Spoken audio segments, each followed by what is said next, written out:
புகழும் புகழ்ச்சியும் ஏக வல்லவனான அல்லாஹுக்கே உரித்தாகட்டுமாக. சாந்தியும் சமாதானமும் கண்மணி நாயகம் ஸல்லல்லாஹு அலைஹி வஸல்லம் அவர்களின் மீதும், அன்னாரை வழுவாது தழுவாது பின்பற்றிய சத்திய சஹாபாக்கள், தாபிஈன்கள், குறிப்பாக இங்கு கூடியிருக்கும் நம் அனைவர்கள் மீதும் என்றென்றும் நின்று நிலவட்டுமாக. ஆமீன். கண்ணியமிக்க அல்லாஹ்வின் நல்லடியார்களே, அல்லாஹு தஆலா இந்த உலகத்தில் நம்மை படைத்தது மட்டுமல்லாமல், இந்த உலகத்தில் நாம் எப்படி வாழ வேண்டும், எப்படி அவனை வணங்க வேண்டும் என்பதாக தனது நபியின் மூலமாக நமக்கு தெளிவாக வழிகாட்டியிருக்கிறான். நபி ஸல்லல்லாஹு அலைஹி வஸல்லம் அவர்கள் இந்த உம்மத்தை பார்த்து கூறினார்கள், தரக்துக்கும் அலா மஹஜ்ஜத்தில் பைதா, நான் உங்களை ஒரு தெளிவான பாதையின் மீது விட்டிருக்கிறேன். லைலுஹா கநஹாரிஹா, அதில் இரவு கூட பகலை போன்று பிரகாசமானதாக இருக்கும். எந்த ஒரு குழப்பமும் இல்லாமல், எந்த ஒரு கூடுதல் குறைவும் இல்லாமல் ஒரு தெளிவான மார்க்கத்திலே நான் உங்களை விட்டு இருக்கிறேன். அதை நீங்கள் பின்பற்றிக் கொள்ளுங்கள்.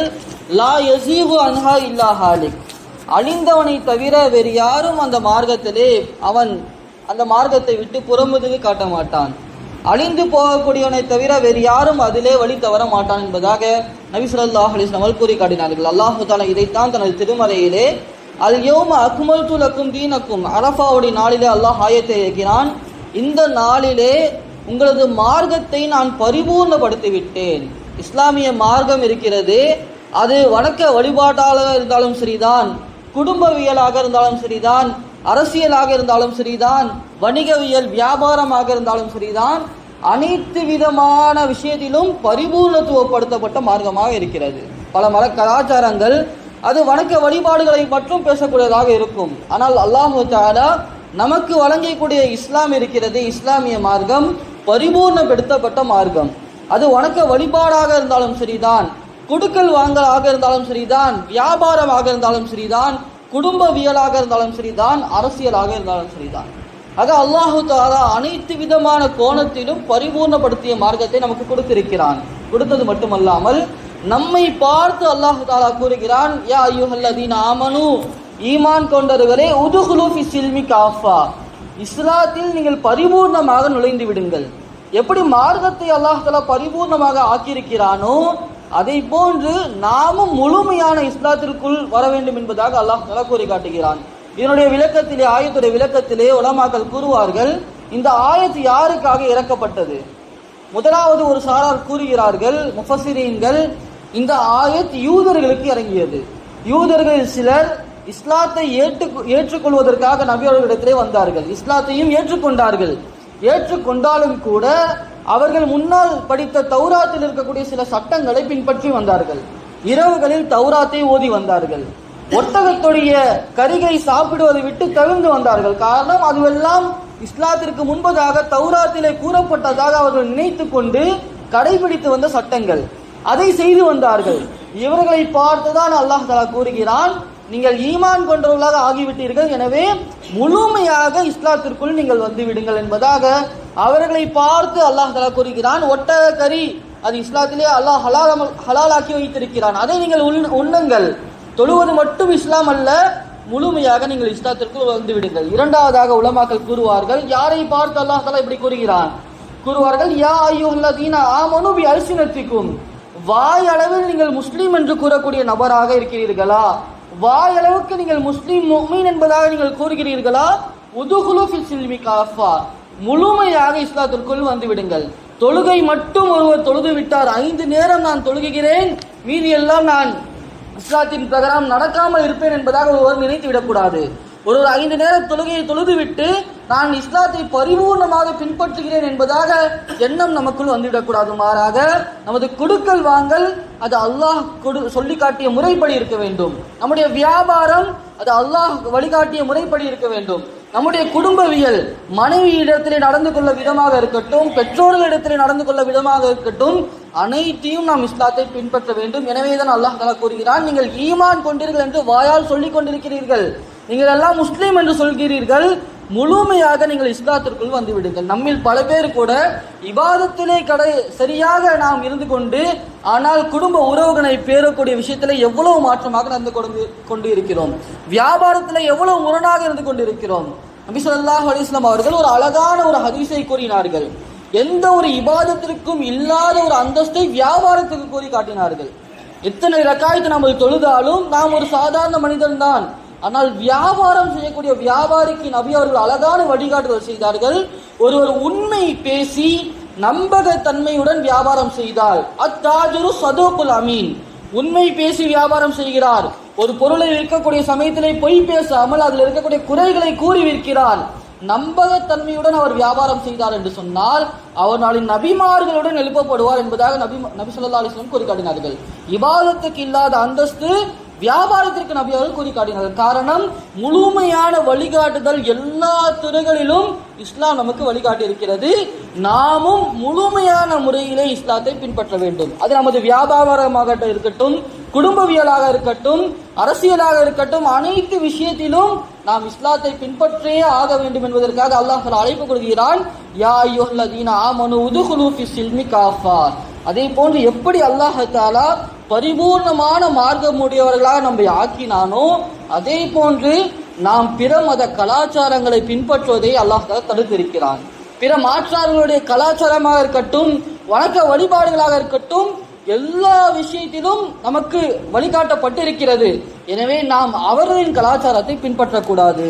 மற்ற மதத்தார்களுடைய இபாதத்தாக இருக்கட்டும், அவர்களுடைய நடைமுறை கலாச்சாரமாக இருக்கட்டும், அதற்கு முற்றிலுமாக மாற்றம் செய்யும்படி இஸ்லாம் நமக்கு வழிகாட்டி இருக்கிறது. அதிலே முதலாவதாக வணக்க வழிபாடுகளை நபி ஸல்லல்லாஹு அலைஹி வஸல்லம் அவர்கள் நோன்பை பற்றி சொல்லும்போது கூறினார்கள், நமக்கு முன்னால் வாழ்ந்த வேதக்காரர்கள் அவர்களும் நோன்பு வைக்கிறார்கள், நாமும் நோன்பு வைக்கிறோம். அவர்களது நோன்புக்கும் நமக்கும் இருக்கக்கூடிய வித்தியாசம் சஹர் உணவு சாப்பிடுவது. எனவே நீங்கள் சஹர் உணவை சாப்பிடுங்கள், அவர்களுக்கு நீங்கள் மாற்றம் செய்யுங்கள் என்பதாக கூறினார்கள். ஆக சஹர் உணவு உண்பது மிகப்பெரிய இபாதத்தாக இருக்கிறது. அது மட்டுமல்லாமல் மற்றவர்களுக்கு மாற்றம் செய்யக்கூடிய விஷயமாக இருக்கிறது. அப்போ கண்ணியமிக்கவர்களே, சிறிய சிறிய விஷயத்தில் கூட நபி ஸல்லல்லாஹு அலைஹி வஸல்லம் அவர்கள் ஒரு முஸ்லீம் தனித்துவமான மார்க்கத்தை பெற்றவன், அவனுடைய அடையாளம் அங்கே வெளிப்பட வேண்டும் என்பதாக உணர்ந்தார்கள். அதை வெளிப்படுத்தியும் காட்டினார்கள். நபி ஸல்லல்லாஹு அலைஹி வஸல்லம் அவர்கள் ஆஷுராவுடைய நோன்பை பற்றி நாம் கேள்விப்பட்டிருப்போம். ஆஷுராவுடைய மதீனாவுக்கு நபி ஸல்லல்லாஹு அலைஹி வஸல்லம் அவர்கள் வரக்கூடிய சமயத்திலே யூதர்கள் எல்லாம் ஆஷுராவுடைய நோன்பை வைத்து வந்தார்கள். ஏன் இந்த நாளிலே நீங்கள் நோன்பு வைக்கிறீர்கள் என்பதாக நபி அவர்கள் கேட்கக்கூடிய சமயத்திலே, இந்த நாளிலே அல்லாஹ் தஆலா மூசா அலைஹிஸ்ஸலாம் அவர்களை ஃபிரௌனை அழித்து மூசா அவர்களை காப்பாற்றினான் என்பதாக அந்த யூதர்கள் கூறினார்கள். அப்புறம் நபி ஸல்லல்லாஹு அலைஹி வஸல்லம் அவர்கள், உங்களை விட மூசா அலைஹிஸ்ஸலாம் அவர்களை கொண்டாடுவதற்கு நாங்கள் தான் தகுதியானவர்கள். எனவே இஸ்லாமிய சமுதாயத்தை பற்றி கூறினார்கள், நீங்கள் ஆஷுராவுடைய நாளன்று நோன்பு வையுங்கள். சொல்லிவிட்டு அது மட்டுமல்ல, ஆஷுராவுடைய நோன்பு வைப்பதுடன் அதற்கு முன்னால் ஒரு நாளை நீங்கள் சேர்த்துக் கொள்ளுங்கள், பின்னால் ஒரு நாளை சேர்த்துக் கொள்ளுங்கள். அவர்களும் நோன்பு வைக்கிறார்கள், நாமும் நோன்பு வைக்கிறோம். ஆனால் அவர்களுக்கு நாம் மாற்றம் செய்ய வேண்டும். எப்படி? அந்த ஆஷுராவுடைய நாளுக்கு முன்பதாக 9வது பிறையிலே நீங்கள் நோன்பு வைத்து 2 நோன்புகளாக ஆக்கிக் கொள்ளுங்கள், அல்லது 10வது நாள் நோன்பு வைத்து விட்டு 11ம் அதற்குடன் இணைத்துக் கொள்ளுங்கள் என்பதாக வழிகாட்டினார். ஆக இபாதத்தில் எந்த ஒரு சமுதாயத்திற்கும் நாம் ஒப்பாகிவிடக் கூடாது என்பதிலே நபி ஸல்லல்லாஹு அலைஹி வஸல்லம் அவர்கள் கண்ணும் கருத்துமாக இருந்தார்கள். காரணம், அல்லாஹ் பரிபூர்ணமான மார்க்கத்தை நமக்கு கொடுத்திருக்கிறார். நமது அடையாளங்கள் ஒவ்வொரு விஷயத்திலும் வெளிப்படுத்தியே ஆக வேண்டும். அதே போன்று நபி ஸல்லல்லாஹு அலைஹி வஸல்லம் அவர்கள் இபாதத் செய்யக்கூடிய விஷயத்திலே தொழுகையுடைய நேரத்திலே சூரியன் உதிக்கும் நேரத்திலும் சரி, சூரியன் மறையும் நேரத்திலும் சரி நீங்கள் தொழாதீர்கள் என்பதாக நமக்கு தடை செய்திருக்கிறார்கள். காரணம், சூரியன் உதிக்கும் நேரத்திலே சில நபர்கள், சூரியனை வணங்கக்கூடிய நபர்கள், அவர்கள் சூரிய நமஸ்காரம் செய்வார்கள், சூரியனை வழிபடுவார்கள். அவர்கள் வணங்கக்கூடிய அந்த நேரத்தில் கூட நாம் இபாதத் செய்யக்கூடாது என்பதற்காக அந்த நேரத்திலே தொழுவதற்கு தடை விதித்தார்கள் நபி ஸல்லல்லாஹு அலைஹி வஸல்லம் அவர்கள். கண்ணியமிக்கவர்களே, ஆக இபாதத்திலே எந்த ஒரு நபரும் மற்ற கலாச்சாரத்தை பின்பற்றக்கூடாது என்பதிலே நபி ஸல்லல்லாஹு அலைஹி வஸல்லம் அவர்கள் கண்ணும் கருத்துமாக இருந்தால். அதே போன்று ஒரு முஸ்லிமுடைய தோற்றம் எப்படி இருக்க வேண்டும், அவனுடைய ஆடை எப்படி இருக்க வேண்டும், அவனுடைய முடி எப்படி இருக்க வேண்டும், தாடி எப்படி இருக்க வேண்டும், மீசை எப்படி இருக்க வேண்டும், தனித்துவம் பெற்றதாக இருக்க வேண்டும். இதிலே நபி ஸல்லல்லாஹு அலைஹி வஸல்லம் அவர்கள் கண்ணும் கருத்துமாக இருந்தார்கள். கூறினார்கள், நீங்கள் மீசையை கத்தரித்துக் கொள்ளுங்கள், தாடியை நிரப்பமாக வளருங்கள். காரணம், யூதர்கள் தாடியை வளர்க்கிறார்கள், மீசையும் சேர்த்து வளர்க்கிறார்கள். அவர்களுக்கு மாற்றம் செய்ய வேண்டும். தாடி வளர்ப்பது சுன்னத்தாக இருக்கிறது. எல்லா நபிமார்களும் தாடி வைத்திருந்தார்கள். ஆக அந்த சுன்னத்தை நீங்கள் பின்பற்றுங்கள். ஆனால் யூதர்களும் தாடி வைக்கிறார்கள், ஆனால் அவர்களுக்கு நாம் மாற்றம் செய்ய வேண்டும். எனவே நீங்கள் மீசையை கத்தரித்துக் கொள்ளுங்கள் என்பதாக கூறினார்கள். கண்ணியமிக்கவர்களே, ஒரு முஸ்லீமுடைய அலங்காரம் எப்படி இருக்க வேண்டும், ஒரு சஹாபாக்களில் சிலர் ஒரு ஆடையை அணிந்து வந்தார்கள். அந்த ஆடையை பார்த்தவுடன் நபி அவர்கள் கூறினார்கள், இது முஸ்லிம்கள் அணியக்கூடிய ஆடை கிடையாது, இதுவெல்லாம் மாற்றார்களுடைய உடை, அவர்களுடைய கலாச்சார ஆடை. எனவே இந்த ஆடையை நீங்கள் அணியாதீர்கள் என்பதாக நபி அவர்கள் அங்கே தடை செய்து காட்டினார்கள். தடை செய்து விட்டு, யார் ஒரு சமுதாயத்துடைய கலாச்சாரத்தை பின்பற்றி வாழ்வாரோ அந்த நபர் அவர்களை சார்ந்தவராக இருப்பார் என்பதாக, அவர் முஸ்லீமாக இருக்க முடியாது என்பதாக நபியர்கள் கூறி காட்டினார். கண்ணியமிக்கவர்களே, ஆக எந்த கலாச்சார ஆடை, ஒரு ஆடை மற்ற மதத்தினருடைய கலாச்சாரமாக ஆடையாக இருந்தது என்று சொன்னால் அந்த ஆடையை அணிவது நமக்கு தடை விதிக்கப்பட்டிருக்கிறது. அந்த ஒரு ஆடையுடைய நிறம் மற்ற கலாச்சாரத்துடைய நிறமாக இருந்தது என்று சொன்னால் அந்த நிறத்தில் ஆடை அணிவதும் நமக்கு தடை செய்யப்படுகிறது. கண்ணியமிக்கவர்களே, ஆக நபி ஸல்லல்லாஹு அலைஹி வஸல்லம் அவர்கள் ஒவ்வொரு செயலிலும் மாற்றார்களுக்கு நாம் மாறு செய்ய வேண்டும். காரணம், நமக்கு அல்லாஹ் தஆலா பரிபூர்ணமான மார்க்கத்தை கொடுத்திருக்கிறான், இதுவே எனக்கு போதுமானது, எனவே நம்முடைய அடையாளத்தை நாம் வெளிப்படுத்த வேண்டும் என்பதற்காக ஒவ்வொரு விஷயத்திலும் நபி ஸல்லல்லாஹு அலைஹி வஸல்லம் அவர்கள் கூறி காட்டினார்கள். ஆனால் கண்ணியமிக்கவர்களே, நாம் வாழக்கூடிய இந்த காலத்தை பற்றியும் நபி அவர்கள் கூறி காட்டினார்கள். ஒரு காலம் வரும், அப்போ இருக்கக்கூடிய மக்கள் அணு அணுவாக முலமுலமாக ஜான்ஜானாக மற்ற மத கலாச்சாரத்தை பின்பற்ற ஆரம்பிப்பார்கள், மற்ற மத கலாச்சாரங்களை பின்பற்ற ஆரம்பிப்பார்கள் என்பதாக நபி ஸல்லல்லாஹு அலைஹி வஸல்லம் அவர்கள் கூறிய பிறகு சஹாபாக்கள் எல்லாம் கூறினார்கள், யா ரசூலல்லாஹ், நீங்கள் யாரை பற்றி கூறீர்கள்? யூதர்கள் கிறிஸ்துவர்களை பற்றி நீங்கள் கூறுகிறீர்களா? அவர்களை முஸ்லிம்கள் பின்பற்ற ஆரம்பிப்பார்கள் என்பதாக நீங்கள் கூறுகிறீர்களா என்பதாக கேட்கக்கூடிய சமயத்திலே நபி அவர்கள் கூறினார்கள், ஆம், நான் அவர்களை பற்றி தான் கூறுகிறேன். அவர்கள் ஒரு உடும்போடைய பொந்துக்குள் சேர்ந்து போனாலும் கூட முஸ்லிம்கள் அது நன்றாக இருக்கிறதே என்பதாக எண்ணி அதனுடன் கூற ஆசைப்படுவார்கள். கண்ணியமிக்கவர்களே, நாம் பார்த்து கொண்டிருக்கிறோம், சின்ன சின்ன செயல்களிலே நாம் என்ன செய்கிறோம், இதுவெல்லாம் ஒரு பாவமா இல்லை என்பதாக கருதி கொண்டு அவர்களுடைய கலாச்சாரத்தை நாம் கொஞ்சம் கொஞ்சமாக பின்பற்ற ஆரம்பித்துக் கொண்டே இருக்கிறோம். எத்தனையோ வீடுகளிலே இன்னைக்கு தீனை அறிந்து தொழுகைக்கு வரக்கூடிய தொழுகையாளர்களுடைய வீட்டிலே கூட இன்னைக்கு பர்த்டே ஃபங்க்ஷன்கள் கொண்டாடப்படுகிறது. ஒவ்வொரு பிள்ளையுடைய பிறந்த நாளுக்காக கேக்கு வெட்டி செலிப்ரேஷன் செய்யப்படுகிறது. இது யாருடைய கலாச்சாரம் என்பதாக நாம் சிந்தித்து பார்க்க வேண்டும். இது முழுக்க முழுக்க கிறிஸ்துவர்களுடைய கலாச்சாரம். அந்த கலாச்சாரத்தை இன்னைக்கு கொஞ்சம் கொஞ்சமாக நமது உம்மத்திலே பரவலாக ஆகிவிட்டது. இது போன்று எத்தனையோ கொண்டாட்டங்கள், தீபாவளி வந்தது, இஸ்லாமிய குடும்பத்திலே எத்தனை குடும்பங்களிலே பட்டாசுகள் வெடிக்கப்பட்டது என்பதாக, எத்தனை பெற்றோர்கள் நாம் பட்டாசுகளை வாங்கி பிள்ளைகளுக்கு கொடுத்திருக்கிறோம் என்பதாக சிந்தித்து பார்க்க வேண்டும். கண்ணியமிக்கவர்களே, இதுவெல்லாம் மிக கடுமையாக கண்டிக்க வேண்டிய செயல்களாக இருந்து கொண்டிருக்கிறது. உமர் ரலியல்லாஹு அன்ஹு கூறி காட்டுவார்கள், நீங்கள் மற்றவர்களுடைய கலாச்சாரத்தை பின்பற்றி கொண்டு அவர்களுடைய அந்த திருவிழாக்களை, அவர்களுடைய கொண்டாட்டங்களை நீங்களும் சேர்ந்து கொண்டீர்கள் என்று சொன்னால் அல்லாஹ்வுடைய சாபம் உங்கள் மீது இறங்கும் என்பதாக கூறி காட்டினார்கள். கண்ணியமிக்கவர்களே, அப்ப நாம் சிந்தித்து பார்க்க வேண்டும். வரக்கூடிய காலங்களில் இன்னும் இந்த ஆண்டுடைய கடைசி வாரத்திலே நாம் இருந்து கொண்டிருக்கிறோம். அடுத்தது ஒரு வாரத்திலே நியூ இயர் வரக்கூடிய சமயமாக இருந்து கொண்டிருக்கிறது. இந்த சமயத்திலே பெரும்பாலான முஸ்லிம்கள், பெரும்பாலான இஸ்லாமிய ஆண்களும் சரி, வாலிபர்களும் சரி, பெண்களும் சரி, இங்கே பீச்சிலே சென்று கொண்டு அங்கே நடக்கக்கூடிய அனைத்து விதமான அனாச்சாரத்திலே நாம் கலந்து கொண்டிருக்கிறோம். இது முழுக்க முழுக்க அல்லாஹ்வுடைய சாபத்தை கொண்டு வரக்கூடிய செயலாக இருந்து கொண்டிருக்கிறது. இசை இருக்கிறது, அல்லாஹ் ஷைத்தானுடைய வேதமாக இருந்து கொண்டிருக்கிறது, அல்லாஹ்வுடைய கோப பார்வையை கொண்டு வரக்கூடியதாக இருந்து கொண்டிருக்கிறது. நபி ஸல்லல்லாஹு அலைஹி வஸல்லம் ஹதீஸிலே கூறினார்கள், ஒரு காலம் வரும், அந்த காலத்திலே சில மக்கள் வருவார்கள், இஸ்லாமியர்கள், அவர்கள் இசைகளை ஹலாலாக கருதுவார்கள். ஹலால்னு சொல்ல மாட்டாங்க, ஆனா அந்த பாட்டை கேட்பதில் எந்த ஒரு உறுத்தலும் அவர்களுக்கு ஏற்படாது. இசை என்பது ஹராமான விஷயம், அதை கேட்பதிலே அவர்களுக்கு எந்த ஒரு உறுத்தலும் ஏற்படாமல் இசைகளை பகிரங்கமாக கேட்டுக் கொண்டிருப்பார்கள். அந்த பாவத்தின் பீடையின் காரணமாக அல்லாஹ் தஆலா அழிவுகளை ஏற்படுத்துவான், அவர்களை அப்படியே மண்ணுள் புதைய செய்து விடுவான் என்பதாக நபி ஸல்லல்லாஹு அலைஹி வஸல்லம் கூறுகிறார். காரணம், அல்லாஹ்வுடைய கோப பார்வை இறங்கக்கூடிய இடமாக இருந்து கொண்டிருக்கிறது. அந்த இடத்தை விட்டு முற்றிலுமாக நாம் தவிர்ந்திருக்க வேண்டும். ஆனால் கை செய்த வேண்டும் என்று சொன்னால் இஸ்லாமிய ஆண்கள் வண்டிய வாகனத்திலே தனது குடும்பத்தை அழைத்துக் கொண்டு அங்கே சென்று அங்கு நடக்கக்கூடிய கேலி கூத்துகளிலே பங்கேற்கக்கூடிய நிலைகளை நாம் பார்த்துக் கொண்டிருக்கிறோம். இது முழுக்க முழுக்க கண்டிக்கத்தக்க செயல்களாக இருந்து கொண்டிருக்கிறது. அல்லாஹ்வுடைய கோப பார்வையை கொண்டு வரக்கூடிய விஷயமாக இருக்கிறது. இதை மீறி ஒரு ஆண் தனது குடும்பத்தை அங்கே அழைத்து செல்கிறான் என்று சொன்னால், வாருங்கள் நாம் சென்று அல்லாஹ்வுடைய சாபத்தை வாங்கி வருவோம் என்பதாக தனது குடும்பத்தை அழைத்து செல்கிறான் என்பதாகத்தான் அர்த்தமாக இருந்து கொண்டிருக்கிறது. நபி ஸல்லல்லாஹு அலைஹி வஸல்லம் அவர்கள் ஒரு பயணத்திலே சென்று கொண்டிருக்கிறார்கள். அந்த பயணத்திலே சென்று கொண்டிருக்கிற சமயத்திலே மிகவும் களைப்பாக ஆகிவிடுகிறது சஹாபாக்களுக்கு அனைவருக்கும். நபி ஸல்லல்லாஹு அலைஹி வஸல்லம் அவர்கள் இரவு ஆகிவிட்டது, இரவும் தாமதம் ஆகிக் கொண்டே செல்கிறது, பயணம் நீண்டு கொண்டே செல்கிறது. நபி ஸல்லல்லாஹு அலைஹி வஸல்லம் அவர்கள் வாகனத்திலே இருந்து தூங்கி கீழே விழுந்து விடுகிறார்கள். இது போன்று விழக்கூடிய சமயத்திலே அபூ கத்தாதா ரலியல்லாஹு அன்ஹு அவர்கள் நபி அவர்களை தாங்கி தாங்கி பிடித்துக் கொண்டே வருகிறார்கள். நபி அவர்களுக்கு தூக்க கலக்கத்திலே என்ன நடக்கிறது என்பதே தெரியவில்லை. பிறகு அபூ கத்தாதா ரலியல்லாஹு அன்ஹு இடத்துல நபி ஸல்லல்லாஹு அலைஹி வஸல்லம் அவர்கள் கேட்கிறார்கள், அபூ கத்தாதாவே என்ன நடக்கிறது, எனக்கு என்ன ஆச்சுன்னு கேட்கும்போது, நீங்க தூங்கி விழுறீங்க யா ரசூலல்லாஹ், எல்லாருக்கும் களைப்பாக ஆகிவிட்டது சஹாபாக்களுக்கு. உடனே நபி ஸல்லல்லாஹு அலைஹி வஸல்லம் அவர்கள் இரவும் தாமதம் ஆகிறது, இப்போ தூங்கினா ஃபஜ்ருக்கு எல்லாருமே எந்திரிக்க முடியுமா என்பதாக தெரியவில்லை. எனவே எல்லாரும் தூங்க வேண்டும் என்று சொன்னால் ஒரு நபர் காவலுக்கு இருக்க வேண்டும். ஃபஜ்ருடைய தொழுகையை நாம் விட்டுவிடக்கூடாது. பயணத்திலே ஒரு நபரை நாம் காவலுக்காக ஆக்குவோம் என்பதாக மஷூரா செய்து பிலால் ரலியல்லாஹு அன்ஹு அவர்களை காவலுக்காக பணி நியமிக்கிறார்கள். பணி நியமித்து விட்டு எல்லாரும் தூங்கி விடுகிறார்கள். பிலால் ரலியல்லாஹு அன்ஹு அவர்கள் சாய்ந்து அமர்ந்து கொண்டே இருந்தார்கள். சூரியன் உதிக்கும் திசையை பார்த்து சாய்ந்து அமர்ந்து கொண்டிருக்கிறார்கள், வெளிச்சம் வந்தால் எழுந்து விடலாம் என்று. ஆனால் அசதியில் அவர்களும் தூங்கி விடுகிறார்கள். தூங்கிவிட்ட பிறகு சூரியன் உதயமாகிவிட்டது, அனைவருக்கும் அந்த தொழுகை கலா ஆகிவிட்டது.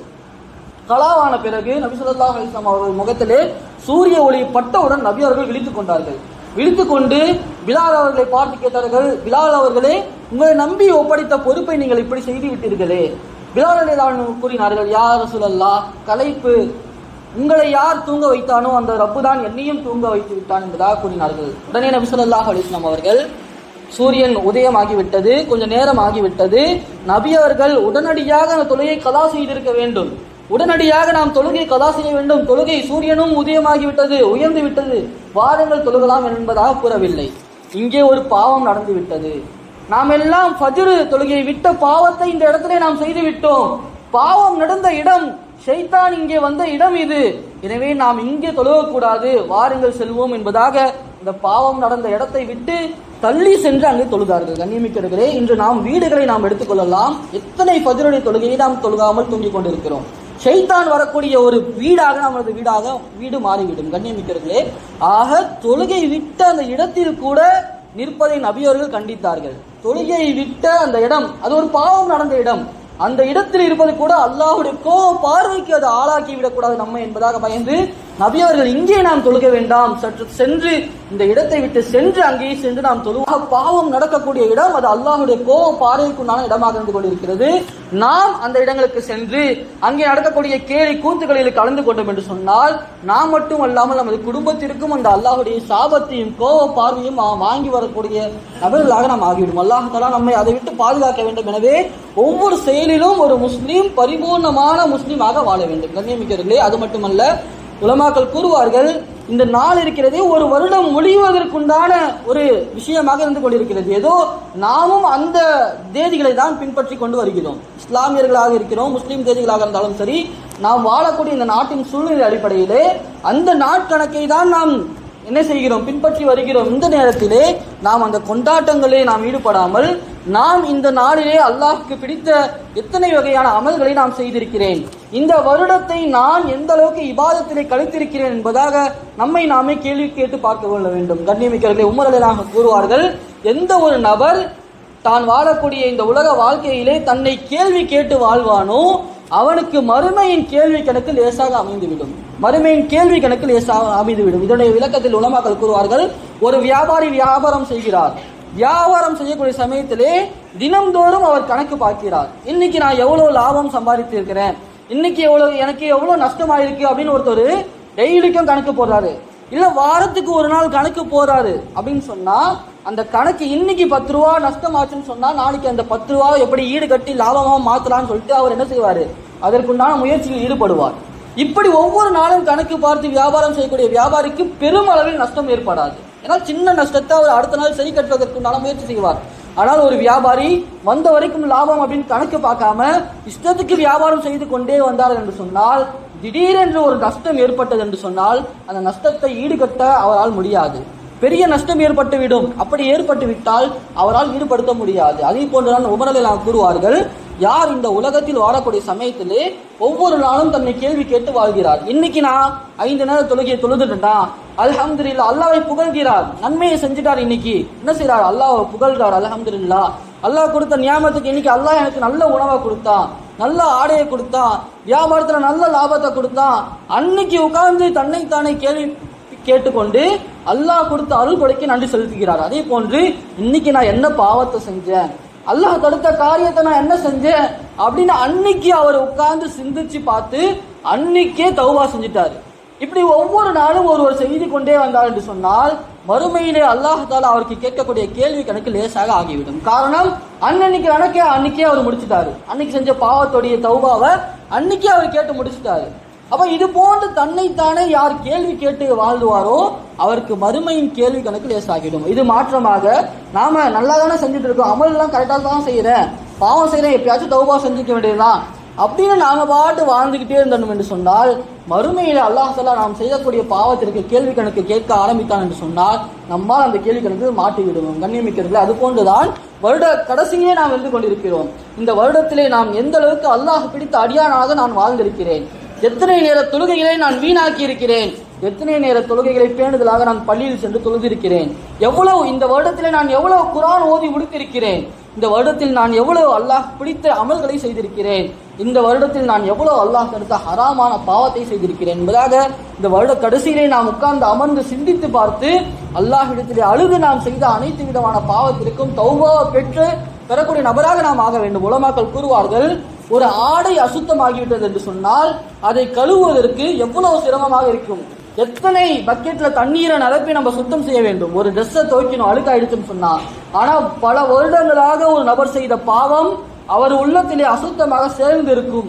அந்த அசுத்தத்தை கழுவுவதற்காக அல்லாஹ் தஆலா வாளி வாளியாக தண்ணீர் கேட்பதில்லை, மாறாக அவர் கண்ணீரிலிருந்து வரக்கூடிய ஒரு சொட்டு கண்ணீர் போதும் எத்தனை வருடங்கள் அவர் செய்த பாவமாக இருந்தாலும் சரி அல்லாஹ் தஆலா அது முழுமையாக அழிக்கக்கூடியவனாக இருக்கக்கூடியவனாக. கண்ணியமிக்கவர்களே, நாம் அல்லாஹ்விடத்திலே அமர்ந்து 2 ரக்காத் தொழுது நாம் செய்யக்கூடிய அனைத்து பாவத்தையும் நாம் உள்ளத்தில் கொண்டு வந்து முழுமையான முறையிலே அல்லாஹ்விடத்திலே தௌபா செய்து எல்லா விதமான பாவ மன்னிப்பும் பெறக்கூடிய மக்களாக அல்லாஹ் தஆலா நம்மை ஆக்கி அல்லாஹுடைய பொருத்தத்தை பெற்று முழுமையான முறையிலே நமது மார்க்கத்தை இஸ்லாமியை பின்பற்றி அல்லாஹுடைய பொருத்தம் பெறக்கூடிய மக்களாக அல்லாஹ் தஆலா நம்ம அனைவரும் ஆக்கி அல்லாஹுடைய சொர்க்கத்திலே ஒன்று சேரக்கூடிய மக்களாக அல்லாஹ் தஆலா ஆக்கி அருள் புரிவானாக.